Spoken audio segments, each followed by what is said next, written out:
Olá! Boa noite, doutora. Boa noite, Sabrina, tudo bem? Tudo bem?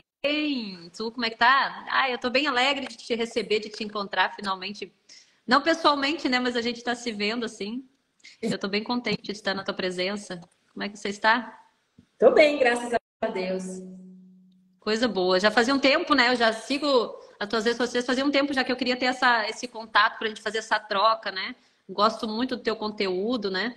Acho pro pessoal assim. Bom, eu vou me apresentar antes porque tô vendo que tem gente nova por aqui, né? Tem gente nova na live. Meu nome é Sabrina, eu sou pedagoga, né? Especialista em autismo, palestrante, faço mentorias para as famílias, palestra para os professores. E a minha maior graduação, eu sempre digo que é o Gabriel, né? Eu sou mãe de autista, meu filho tem 16 anos. E também tem o Lucas, de 15 anos. Então, a maior graduação da gente, geralmente, é o que a gente aprende na vivência, né? Com os filhos. E eu conheci a doutora através das redes sociais, conheci o conteúdo dela. E eu achei fantástico, porque tem a mesma perspectiva que eu tenho, né?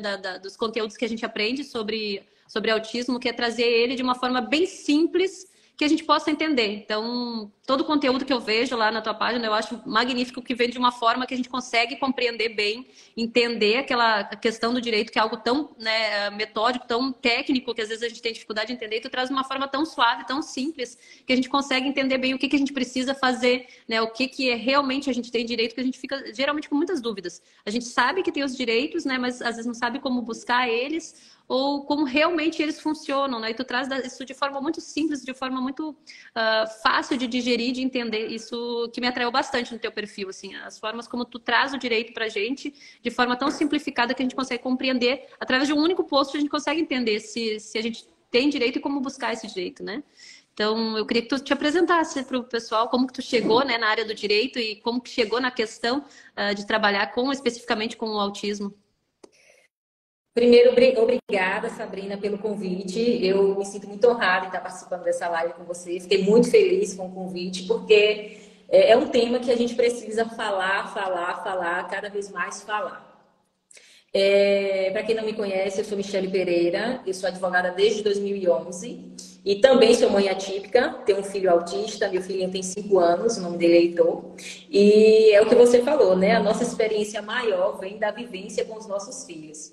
Heitor me ensina muito e todos os dias eu aprendo algo novo. E antes de eu me aperfeiçoar, me aprofundar nessa área do direito, né, dos autistas, hoje é até o nome do meu perfil, eu era advogada previdenciarista e consumerista, então eu tinha aí já mais de 10 anos advogando em outra área. E depois que o meu filho foi diagnosticado com autismo, eu senti muita dificuldade em encontrar profissionais que se dedicassem a essa área. Eu precisei judicializar o plano de saúde para poder cobrir as terapias do meu filho e não encontrei profissionais para poder entrar com essa ação, com essa demanda. E eu tomei a iniciativa de eu mesmo fazer o processo dele, fui estudar, fui reaprender, né? Porque na academia, na faculdade de Direito, a gente não estuda essa área de direitos das pessoas com deficiência, até porque o ramo do direito é muito extenso Muito e tenso, né? Tem a que gente escolher não vê uma área e te aperfeiçoar naquela área. isso, a gente não vê isso na faculdade. Então, eu fui fazer uma pós em Direito Médico e da Saúde, fui fazer cursos ligados ao autismo com médicos, o doutor Tiago Castro mesmo, fui fazer um curso dele. E estou sempre me aperfeiçoando, não só enquanto advogada, mas também me aprofundando sobre o assunto, né? Autismo, que eu acho que cada dia a gente tem algo novo a aprender. E essa, até aqui, tem sido a minha trajetória. A minha trajetória, né? Em busca de conhecimento, de estudo, estou sempre buscando mais. E foi assim que eu mudei totalmente a minha vida para advogar para famílias autistas. Como é incrível assim essa questão da pessoa com deficiência, que todas as áreas, né, tem essa necessidade de se especializar, porque eu precisei me especializar na educação voltada para a pessoa com autismo, né, para a pessoa com deficiência, porque na faculdade, na graduação, tu não vê essa cadeira, né? Tu vê assim um semestre e muito corrido sobre aquilo ali, e tu não te aperfeiçoa naquilo ali, né? Quem quiser trabalhar com educação especial vai lá se especializar. Mas eu vejo hoje como uma coisa tão ampla que vai ter que ser diferente. Eles vão ter que rever essas questões na medicina para pensar mais nisso, na área jurídica para pensar mais nisso, né? Na área da educação, pensar nessa parte de estudar as deficiências, os transtornos de neurodiversidade, né? A gente vai ter que repensar a forma como a gente trabalha a educação, né, nos cursos superiores, né? Vai ter que pensar, e não só na área da educação, acho que em todas as áreas, inclusive na área do direito, né? Eu acho que todas as áreas, né? Porque a gente vem percebendo, eu praticamente vim percebendo que a demanda é muito grande a sociedade ainda é muito carente, tanto de informação quanto de serviços, né? E quando a gente fala em autismo, na verdade, eu não quero falar só na criança autistas, mas todas as crianças que têm um tipo de deficiência, e várias, né? A gente tem também o síndrome de Down, a gente tem várias outras deficiências, o deficiente auditivo, o deficiente visual, o deficiente físico. E cada vez mais a sociedade clama por atenção, né? Por direcionamento. Essas pessoas precisam de profissionais especializados, comprometidos e está aumentando, né? A gente está vendo aí surgindo alguns profissionais bem competentes, mas ainda é muito pouco, ainda é bem pouco. Verdade, pouco. Perto da demanda que está surgindo, é pouquíssimo. Eu falo até por essa questão, né? Que a gente vai entrar da educação ali, né? E por mais que a gente tá, eu costumo dizer assim que a gente está abrindo caminho a facão, né? Os pais de hoje que estão levando os filhos para a educação regular, tá abrindo um caminho a facão, porque a gente tem os direitos, mas eles ainda não são aplicáveis no sistema educacional que a gente tem agora, né, doutora? Apesar da gente ter alguns direitos assegurados, como é difícil a gente fazer com que eles sejam validados no dia a dia, né? Eu vou dar o exemplo do Gabriel, né? O Gabriel mesmo, a gente solicitou no início do ano professor de apoio, que o Gabriel é nível 2 de suporte, né? E na questão da socialização e de ficar na sala de aula, eu diria até que ele precisa de mais suporte, ele seria um nível 3 de suporte para socializar e para conseguir interagir ali com o professor, ele precisa de muito suporte. Eu diria até que ele é nível 3 de suporte nesse caso. E nós estamos com o pedido na Secretaria de Educação até hoje, nós estamos no mês de julho, ele vai sair de férias e nada do professor de apoio chegar, né? E isso é uma das questões muito, muito latentes, assim, muito latentes da educação que eu vejo, a questão do professor de apoio. Isso eu vejo, assim, em todos os municípios que eu vou dar palestra, em todos os pais que eu chego para dar mentoria, é um dos principais problemas, como fazer para validar o professor de apoio, que ele chegue da forma mais rápida possível para essa criança na sala de aula. É interessante você tocar nesse assunto, porque a lei Berenice Piano, ela já traz esse direito, né? Que, na verdade, ela denomina como acompanhante especializado. Muita gente chama de mediador, de professor de apoio. Mas, na verdade, o termo legal seria acompanhante especializado, até porque esse acompanhante, ele tem que ter uma formação em educação, né? O ideal é que ele tenha uma formação em educação e em educação inclusiva. Então, por... pessoal, anota aí, porque isso tem muita confusão quando a gente chega lá. Eu cheguei na promotoria de justiça para pedir e o nome de lá era monitor 1, monitor 2 e não sei mais o que lá. Chegou lá na hora, eu não sabia qual dos monitores que a gente ia pedir. Se eu tinha que pedir 1 ou 2, porque eles não usavam a nomenclatura correta. Então, eu, quando for fazer o pedido, pessoal, anota já aí, ó, é acompanhante especializado e tem que ter formação em educação. Isso, a lei Berenice Piano, ela fala que se o autista, ele necessitar, né, se ele tiver a necessidade do acompanhante especializado, a escola ela é obrigada a fornecer. Mas como é que a gente faz para que a escola forneça esse acompanhante especializado? Primeiro, o mais importante, tem que constar no laudo médico a necessidade do acompanhante especializado. Então, assim, não adianta o meu filho ser autista, eu ter um laudo médico de 3 linhas, como eu já peguei aqui, várias mães me mandaram aqui um laudo médico de 3 linhas. O autista precisa fazer fisioterapia, psicologia, terapia ocupacional, ponto. E não constar que a criança precisa do acompanhante especializado. Então, assim, é o relatório médico que vai dar o respaldo para que a mãe ou o pai vá até a escola e solicite o acompanhante especializado. Porque o laudo médico significa que a criança passou por uma avaliação de um profissional e aquele profissional identificou que aquela criança tem dificuldade, às vezes não no aprendizado, mas em se manter sentado na sala de aula, em interagir com outras crianças. Então, é o relatório, o laudo médico, né, que a gente precisa chamar de relatório médico também na Bahia. Mas é o laudo médico que vai determinar a necessidade ou não do acompanhante especializado para aquela criança. Tá? Então, primeiro passo, você tem que ter o laudo médico fazendo essa requisição, tá? Depois que você tiver com o laudo médico em mãos, se você estiver falando muito rápido, Sabrina, você me interrompe, que às vezes eu não, falo... tá tranquilo. Então, quando eu sou acelerada também, o pensamento meio acelerado, eu tô acompanhando. Mas o pessoal sabe que a gente precisa reduzir a marcha, é só avisar. Depois que você tiver com o laudo médico em mãos, você vai procurar a secretaria da escola, se for uma escola particular. E se for uma escola pública, você vai procurar a diretoria primeiro e depois a secretaria de educação, tá? Daí do seu município. Geralmente, a gente tem que trazer também para a realidade. A gente só não pode ficar só na lei, né? A lei garante esse direito, mas geralmente nós sabemos que as escolas negam esse acompanhante Eles especializado. costumam dizer assim que o médico não está dentro da sala de aula para saber e eles acham que não precisa. Eu já vi muito disso, dos pais pedirem levar o lado do médico, eles dizem não aceito o lado do médico, diz que o médico não está na sala de aula, não sabe qual é a necessidade da criança, que dentro da sala de aula a necessidade é outra e eles acham que não precisa, E né? eles falam assim, mas você não quer que a criança desenvolva, seja independente, então se ele ficar ali o tempo todo com o acompanhante ao lado dele, ele não vai conseguir desenvolver sozinho. E, gente, isso aí não existe, tá? É Se mito. Mito completamente, você que é pedagoga mesmo sabe. Se a criança ela precisa, se ela tem a dificuldade de desenvolver, pronto, meu filho ele tem uma certa dificuldade na escrita, então ele precisa ali de alguém que incentive ele. Heitor, vamos fazer a letra A, vamos fazer a letra B, porque se deixar ele sentadinho lá na cadeira sozinho, ele vai ficar a manhã toda lá sentado sozinho e não vai fazer atividade nenhuma. Então Para te dar um exemplo, tem manhã que o Gabriel dorme na aula porque ele não consegue atender as demandas que o professor traz, e o professor também não consegue atender ele exclusivamente, né? Se tivesse um professor de apoio dando um suporte para ele, com certeza ele conseguiria fazer as tarefas, mas muitas vezes ele não consegue porque não compreendeu a demanda que o professor está pedindo e o que acontece? Ele dorme durante a aula. Pois é. Então, assim, muitas escolas negam porque ele não precisa, o médico não está na sala de aula, não sabe, não entende a dinâmica da sala. Gente, isso não existe. A lei garante esse direito. Se o relatório médico consta a necessidade, vocês têm que buscar. Se for uma escola particular, procura a coordenação pedagógica, procura a diretoria, apresenta o laudo médico e solicita o acompanhante especializado. As escolas também negam porque elas têm um custo, né? Porque esse valor do acompanhante especializado, ele não pode ser repassado para o aluno. Essa seria uma pergunta que eu ia te fazer. A escola pode repassar esse valor? Não, de jeito nenhum. Inclusive, é crime, tá? Com pena de prisão de 2 a 5 anos, mais multa. E teve uma situação que aconteceu com uma pessoa da minha associação, que o juiz determinou que a escola, o município ou o governo transferisse um valor para ela contratar o profissional.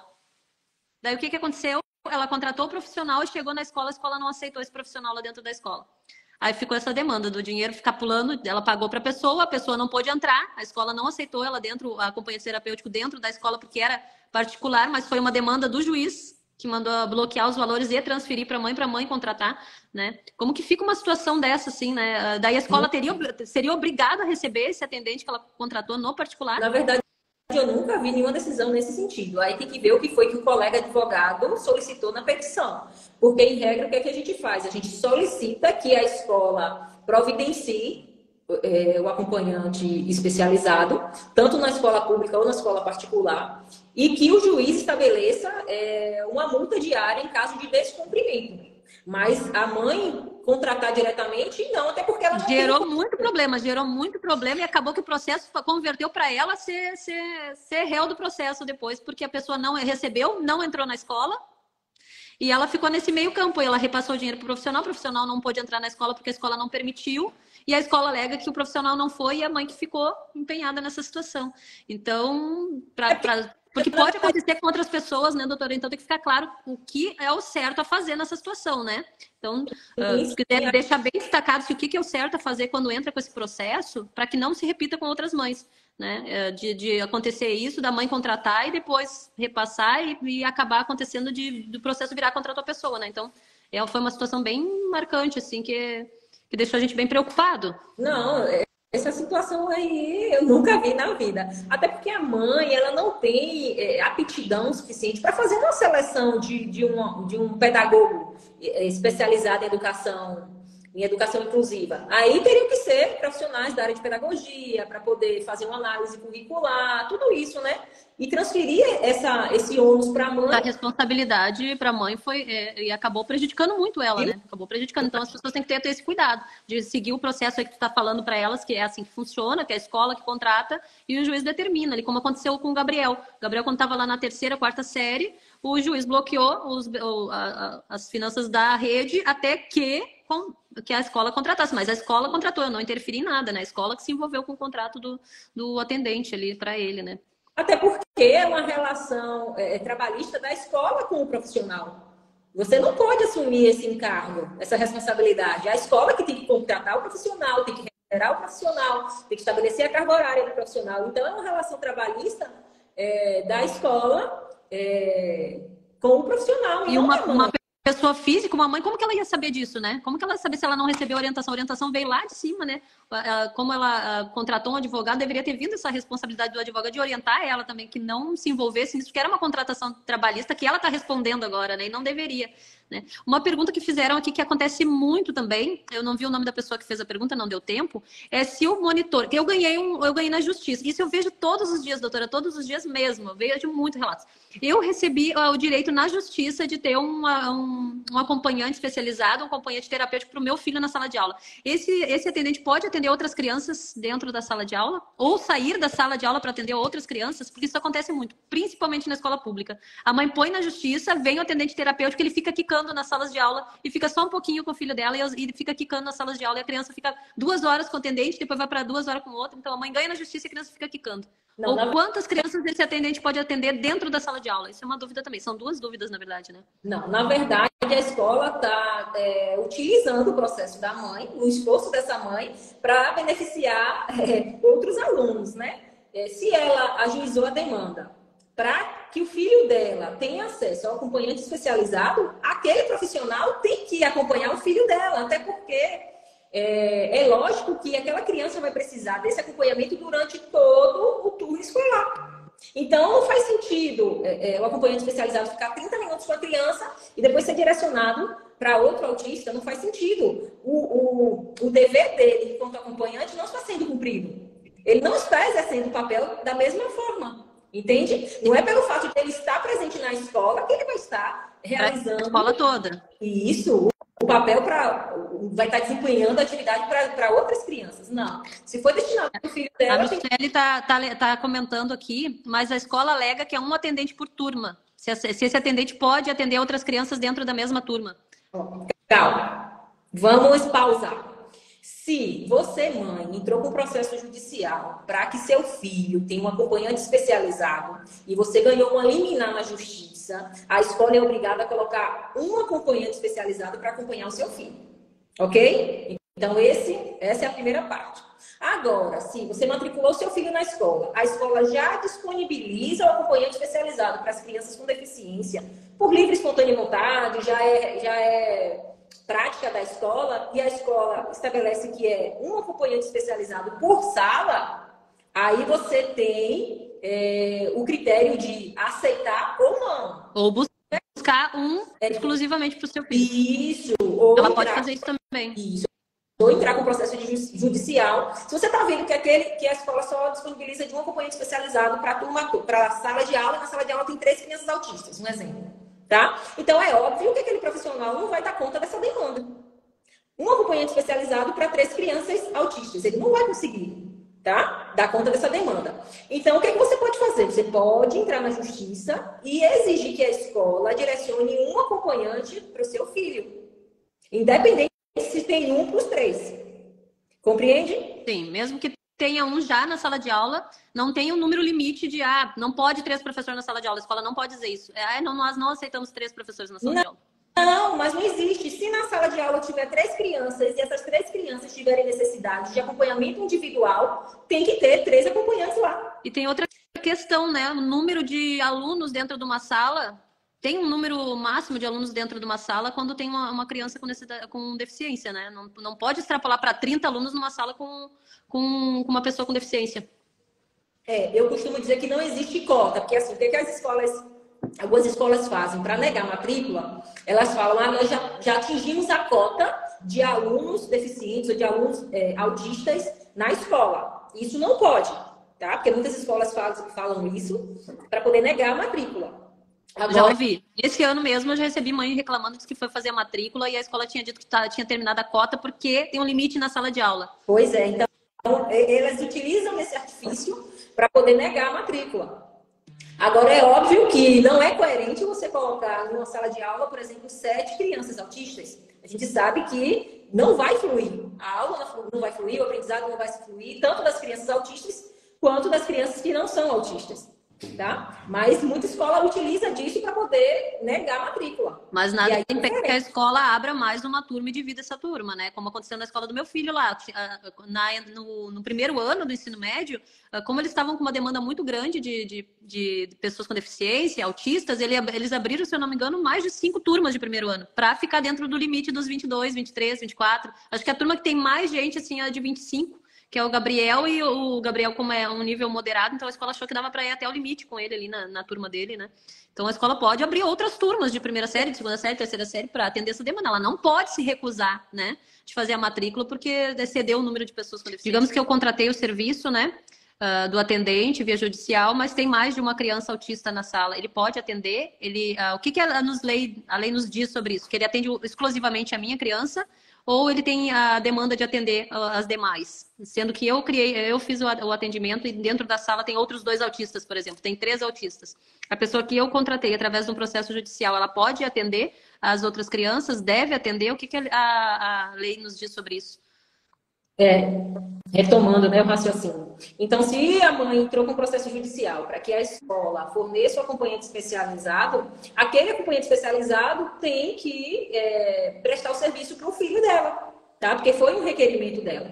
Então, não pode a escola utilizar desse artifício para pegar aquele profissional e compartilhar com outras crianças autistas, até porque não faz sentido. O filho dela vai acabar sem o acompanhamento que ela precisa, tá? Então, foi mais ou menos isso que a gente estava explicar quando a live caiu. Outra dúvida muito, muito, muito frequente é se o atendente vai junto para o recreio no momento do intervalo. Isso eu vejo muito, assim, das mães reclamando que na hora do intervalo que a criança precisa de um mediador para ensinar ela a interagir, para ajudar ela a interagir, ou até para fugir das demandas de quando está recebendo muito estímulo e o atendente não vai, o atendente vai para o intervalo com os outros professores.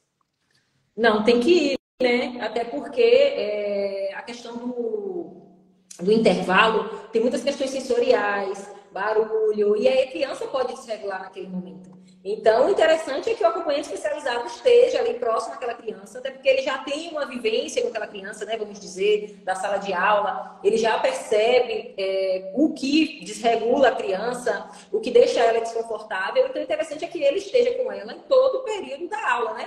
Início da aula, dentro da sala de aula, durante o intervalo, né, durante a merenda. Interessante que eles realmente acompanhem, tá? Agora, nós sabemos que alguns profissionais não fazem isso, né? A gente tem que ser realista. Nós sabemos que tem profissionais que não fazem isso, acompanham a criança só ali dentro da sala de aula e no intervalo vai conversar com os outros professores, vai descansar na sala dos professores. Então, assim, a família tem que ficar atenta com relação a isso. É bom sempre estar indo na escola, chega de surpresa, vai no intervalo, vai buscar um pouco mais cedo a criança para observar, para ver como é que está a movimentação, né? Na escola é importante isso. Isso foi muito importante para o Gabriel. No caso da escola do Gabriel, o acompanhante dele ficava, inclusive, no intervalo, né?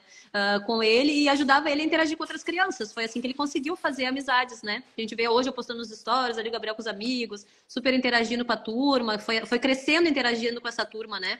E uma dessas demandas era ela instruindo ele, vamos sentar lá com os colegas, vamos compartilhar teu lanche, né? Porque tinha isso também do Gabriel ir pegar o lanche dos colegas e comer, né? Então ela estava ali interagindo, ensinando ele as regras sociais, que não podia chegar e pegar o lanche da pessoa e comer e deixar a coleguinha sem lanche, né? Porque muitas vezes as crianças até levavam 2 lanches e eu nunca fiquei sabendo disso, né? Depois ela me contou, as crianças levavam 2 lanches que o Gabriel comia deles, né? E eles ficavam sem. Daí a mãe perguntava, mas é porque eu sempre dou pro meu colega. Daí a mãe gentilmente mandava 2, mas no fim acabava ensinando errado o Gabriel, né? E como tinha lá atendente para ajudar o profissional ali para orientar as crianças e o Gabriel aprendeu a se portar na hora do recreio, né? Ele não tomava mais o lanche da pessoa.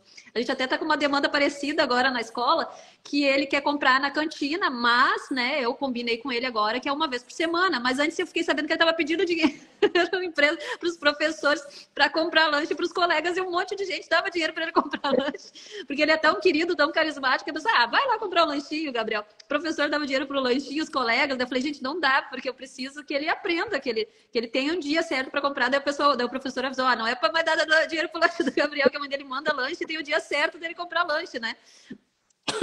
E a compartilhar também, né? Outra criança, a questão da socialização, né? Que ajuda bastante. Então, o Gabriel Danadinho, O Gabriel, Gabriel viu? ficou ligeiro no negócio da socialização ali, que ele é até carismático demais, ele convence as pessoas a fazer o que ele quer, né, na escola. Então, é essa questão também, doutora. Então, o atendente acompanha na hora do intervalo e também nos passeios. A questão do lazer, passeio, né, educação física. Eu vejo muitos pais reclamando que o atendente não foi hoje ou não foi no dia do passeio, a criança não pode ir. O que a gente pode fazer? Né? Eu já vi muitas vezes, o teu filho não vai poder ir no passeio porque o atendente não veio. Ou hoje ele não vai participar da aula porque o atendente não veio, está de atestado. Né? Como resolver essa situação? A escola tem obrigação, mesmo que o atendente não vá, que o profissional o acompanhante não vá, a escola tem a obrigação de levar essa criança no passeio, participar da aula, das festas. Eu vejo muito das festas, agora é época de festa junina, de simplesmente descartarem a presença das crianças, porque o atendente não vai ou não está presente, e eles descartam a presença da criança nas festas e nos passeios. Na verdade, a criança pode participar, né? A escola, o intuito da escola é incluir. Então, mesmo que o acompanhante não esteja, é interessante sim que a escola inclua. Mas aí a gente tem uma outra questão. Será que você, mãe, vai se sentir confortável em deixar seu filho lá sem o acompanhante? Porque assim, a gente tem que ser sensato em algumas coisas, né? Porque assim, quando a gente solicita o acompanhante, a gente sabe que tem uma pessoa ali que sabe lidar com as situações do seu filho, uma possível desregulação, uma possível crise. Então você fica até mais tranquilo em casa. E aí tem uma festa junina, som alto, às vezes gente diferente, né? Que vai, às vezes, familiares frequentar a festa junina na escola, e muitas cores, cheiros, que às vezes tem comidas típicas, eles colocam barraquinhas. Então, assim, será que seu filho vai se sentir confortável naquele ambiente? Será que tudo bem que a gente quer incluir, a gente quer inserir, mas será que vai ser bom para ele, já que não tem ali o acompanhante? Até Porque mesmo, assim, a gente até mesmo se a escola dispor de uma outra pessoa, não é a pessoa que ele está acostumado, né? é isso, mesmo que a professora acompanhe ele, né, a professora da classe regular, acompanhe ele, fique ali próximo, observando, mas não é a pessoa que ele está acostumado no dia a dia. Então, talvez a gente queira promover isso, queira inserir, deseje que ele participe, mas talvez não seja uma coisa boa para ele. Então, a gente também tem que ponderar. E outra coisa, você falou a questão do passeio. Óbvio que o acompanhante especializado tem que acompanhar quando tiver um passeio fora da escola, ou até dentro das dependências da escola mesmo, mas a gente também pensar que o acompanhante especializado é um ser humano. Ele pode ficar doente, ele pode ter um imprevisto familiar. Então, às vezes, a falta dele, a ausência dele na escola não é proposital. Tá? É porque, às vezes, ocorreu algum fato familiar, ficou doente, alguma coisa, ele não pode estar ali presente. A gente E tem aí, que até... dar um bom senso também, né, doutora? Se vai ser bom para o nosso filho ou não, ir num passeio sem o E até onde acompanhante você dele, vai né? do seu filho ir num passeio sozinho sem o acompanhante especializado. Porque a professora, além de observar seu filho, ela também tem outras crianças para poder observar e tomar conta. Ela é responsável ali por 20 crianças, 25 crianças, né? Então, assim, será que você vai ficar confortável com isso? Será que você vai ficar tranquila? Eu não ficaria. Não vou Eu também mentir. não. Eu Se não a ficaria. atendente do Gabriel, que era dele, não podia ir, eu não mandava, porque o Gabriel era danado quando era pequeno. Eu digo, se tinha nada de anjo azul, era meio Tasmania, assim, nem eu dava conta, imagina a professora com ele mais 30, né? Então eu não mandava por causa da questão de eu conhecer o Gabriel e saber que ele precisava de uma vigilância frequência de alguém que conhecesse os comportamentos de rompante dele, que o Gabriel tinha muito rompante, de do nada sair correndo e se perder na multidão, né? Então tinha que ser uma pessoa que conhecia os rompantes dele e o comportamento dele. Então, eu só mandava por questão de segurança. Ou se eu ia junto, para a escola tinha muito disso, né? Quando não tinha atendente, eles me convidarem para ir junto. Tu quer ir no passeio junto com a gente, para ficar mais tranquila, mais segura? Então, eles abriam exceção. Se outra mãe reclamasse, eles falavam, ó, funciona assim. Ela tem uma necessidade diferente da de vocês. Principalmente nos primeiros anos, ali, a primeira e a segunda, por que que ela vai? E a gente não pode ir? Porque a necessidade do Gabriel é essa. Então, a escola bem modelou o grupo, assim, as pessoas entendiam as nossas demandas e não ficavam insistindo, assim, ela vai, por que que ela não posso ir? Então, a gente tinha essa dinâmica, assim, de cooperatividade, né? De eu também me dispor a estar ajudando para ele participar dos passeios, né? E eles ficavam meio assim, ó, a decisão tá contigo, né? Ele tem o direito de participar, mas no momento a gente não tem uma pessoa só para ele. Tu quer ir ou quer deixar que a gente leve, põe uma outra pessoa para cuidar? Então, eu acho que vai bem do bom senso e do tu conhecer o teu filho, né, doutora? Vai do né? Vai do bom senso, porque assim, é óbvio que se todo passeio que tem, o acompanhante não pode, ou toda festa que ocorre na escola, o acompanhante não está presente, aí é diferente. Aí você tem que ligar o sinal de alerta, tem que chamar a coordenação pedagógica, ver o que está acontecendo, e se for o caso, né? Se for viável, trocar o acompanhante, né? Porque a gente sabe que eles acabam criando um vínculo que às vezes não é bom nem trocar de Sim. profissional.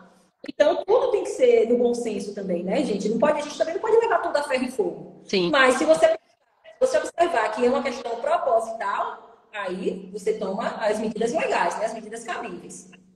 A Luciana França fez uma pergunta bastante interessante aqui. O acompanhante na escola é dever da escola ou do plano de saúde? Onde que ela tem que apertar? Para que lado ela tem que apertar? Apertar a escola ou apertar o plano de saúde? Porque Não, tem essa diferença, eu acho, de acompanhamento. acompanhante terapêutico e o acompanhante especializado, né? As pessoas Isso. confundem às vezes os dois. Existem dois tipos de profissionais. Eu fiz até um post aqui no meu Instagram falando a Eu vi. diferença deles. E quem paga é o quê? Aproveitando que não me segue no Instagram, vai lá, começa a seguir, que tem muita informação interessante para vocês, tá? O acompanhante especializado, quem tem a obrigação de pagar é a escola, é aquele profissional que vai acompanhar o seu filho dentro da escola, ajudar ele nas atividades escolares. Então, quem tem a obrigação de pagar é a escola. A família, os pais, não pode ser cobrado nada mais por isso, na mensalidade, nada. Agora, o assistente terapêutico é aquele profissional que trabalha em conjunto com a psicóloga, tá? Que desenvolve algum tipo de terapia.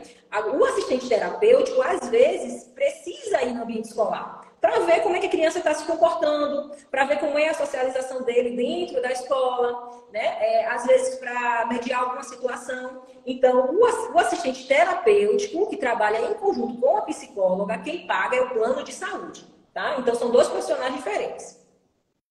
Eu vejo, e para fazer esse link, né, dessa engrenagem funcionar entre escola, família e terapia, que eu digo que é primordial essa tríade funcionar bem, né? Terapia, escola e família, elas têm que estar Família. todas indo para o mesmo lado, para a mesma direção, porque se forem em direção opostas ou fizerem o trabalho de forma diferente, né, fica muito difícil a gente evoluir com essa criança. Sim, verdade.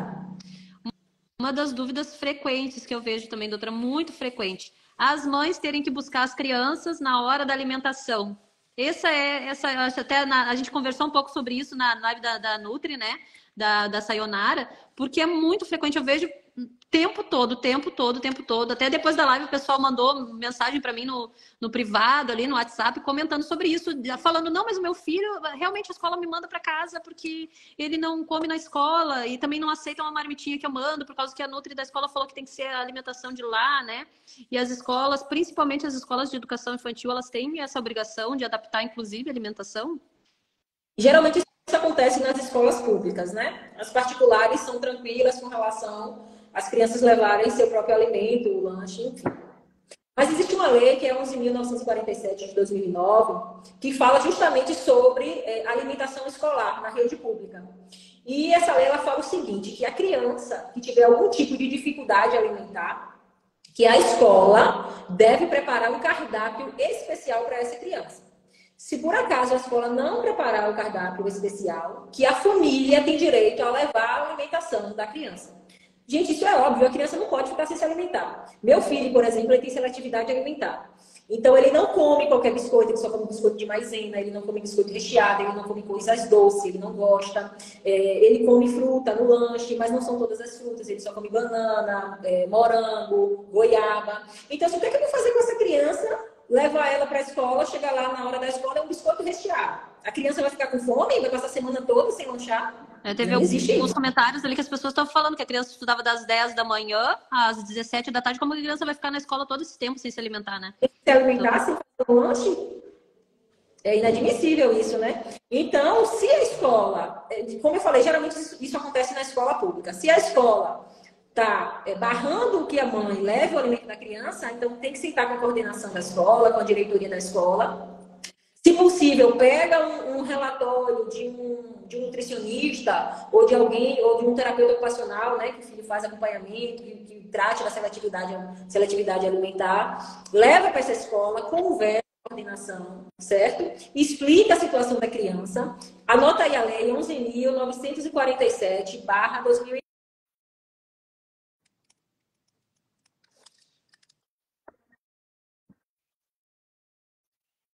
Vocês vão fornecer alimentação especial? Meu filho come isso, isso e isso. Vocês vão disponibilizar isso para ele no horário da merenda? Porque se a escola der a negativa, então vocês têm o direito de levar. E se a escola insistir, eu indico que vocês registrem um boletim de ocorrência relatando a situação e realizem uma denúncia no Ministério Público. Porque é direito da escola, é direito da família levar o alimento, já que a escola não fornece o alimento especial. Por favor, escreva a lei aqui.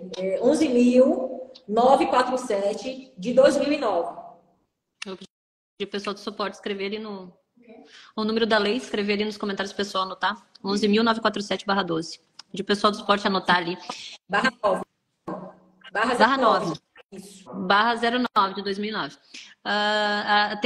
Tem um comentário aqui bem interessante, ainda sobre acompanhante. No município, isso aí já acontece muito, de eles criarem leis municipais revogando uma lei federal, que é um absurdo. É completamente inadmissível o negócio. Eu até comentar uma daqui do meu município, que foi assim... no meu município tem um decreto que só tem acompanhante especializado a partir do pré-1. Segundo eles, quando começa a alfabetização. Meu filho está no maternal. Tem uma data limite para começar a receber o apoio do professor especializado? A Lei 12.004, que é a Lei Berenice Piano, que garante o acompanhante especializado para as crianças autistas, ela não determina idade, ela não determina série. Inclusive, se um adolescente, um adulto precisar na faculdade desse acompanhante, ele tem direito, tá? Ensino técnico, você tem um jovem que está ali fazendo ensino técnico, ele precisa do acompanhante especializado, ele tem direito. Não é só para criança. Criança, adolescente, adulto, a lei não determina idade, a lei não estabelece limite de idade. É porque eu tenho visto muitas escolas dizerem que quando entrar na alfabetização, lá no primeiro ano, a gente vai disponibilizar. Agora, no pré, ele não precisa porque já tem uma professora auxiliar. Eu vejo isso muito frequente. Essa pergunta foi boa porque a gente vê com frequência essa questão. E muita gente também, é importante a gente frisar, Sabrina, que muita gente acha que essas leis que são direcionadas às pessoas com deficiência, autista, só é para determinada idade. Muita gente me chama no Instagram: doutora, meu filho tem 17 anos, ele tem direito ao BPC Loas? Doutora, meu filho tem 18 anos, o plano de saúde é obrigado ainda a cobrir as terapias? Gente, sim! Enquanto a pessoa, que a gente sabe, né, que autismo é uma deficiência e não tem cura, então a vida inteira ela tem direito, a essas prerrogativas, ela tem acesso a isso. Ela tem acesso ao acompanhamento especializado, ela tem acesso ao BPC Loas. Então, eu não vou nem dizer enquanto autista, porque é autista a vida toda. Vai ser sempre. A vida toda ele tem esse direito. Eu vejo isso muito quando eles entram lá no ensino médio. Parece que os direitos sumiram. Né? Os professores acham que não precisam fazer adaptação, que como ele foi para o ensino médio, ele tem condições de acompanhar, principalmente no nível 1 de suporte. Eu vejo um sofrimento muito grande nos autistas de nível 1 de suporte, que o professor fala: mas ele não parece autista, né? Ele conversa, ele faz tal coisa, ele fala, ele conversa. Eu vejo muito essa questão e daí revogam o direito que ele tem de ter o seu conteúdo adaptado, né? Ter o seu material educacional adaptado. Revogam automaticamente, sem fazer nenhum tipo de análise, nada. Aqui tinha uma mãe comentando que na escola da filha dela não deixaram nem entrar a fórmula que ela usa para tomar, né? Isso é... Tá errado, viu, mãe? Tá errado. Procura a Secretaria de Educação. Se não resolver, procura o Ministério Público. Anota o número da lei, 11.947/09.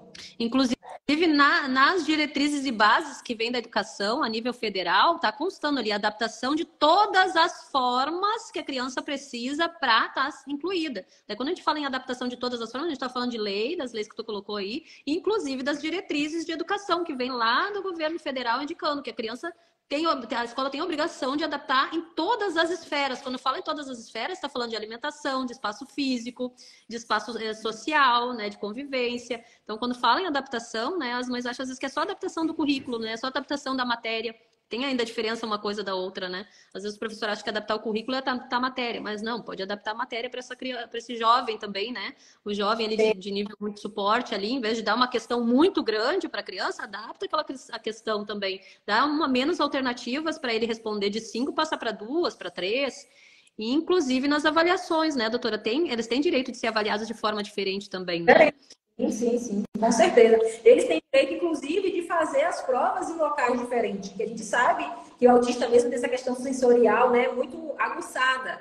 Então, às vezes, a criança não consegue se concentrar ali naquele ambiente para fazer a avaliação. Então, ele tem direito de, se necessário for, fazer a avaliação dele em um local separado, mais tranquilo, sem muito barulho. Tudo isso ele tem direito. Inclusive, tem até uma lei que fala para quem vai fazer concurso público mesmo, que é autista ou tem algum tipo de deficiência, no ato da inscrição, você pode solicitar fazer a prova em um local diferente dos demais, né, concorrentes, e com acréscimo de tempo, porque a gente sabe que tem as certas limitações, né, dificuldades, e às vezes tudo isso envolve o ambiente. Às vezes a luz do local é muito forte, a pessoa não consegue se concentrar, não consegue ler. Às vezes é muito barulho, às vezes é ar-condicionado ligado que faz barulho, às vezes é um ventilador, às vezes é a sala que está muito quente ou está muito fria. É tudo que é estímulo, né? E isso a gente, quando a gente está falando sobre isso, a gente está falando lá da educação infantil até o ensino superior. Até o ensino superior. E, inclusive, a matéria da graduação pode ser adaptada. E se ele não conseguiu atender alguma demanda. Acho que travou de novo. Se ele não conseguiu atender, ainda bem que voltou, que agora o assunto tem outro assunto interessante aqui. Eu até parei ali as perguntas para perguntar, porque isso aqui é muito comum acontecer. Não atender as demandas, até o diploma dele pode ser adaptado para aquelas demandas que ele conseguiu atender.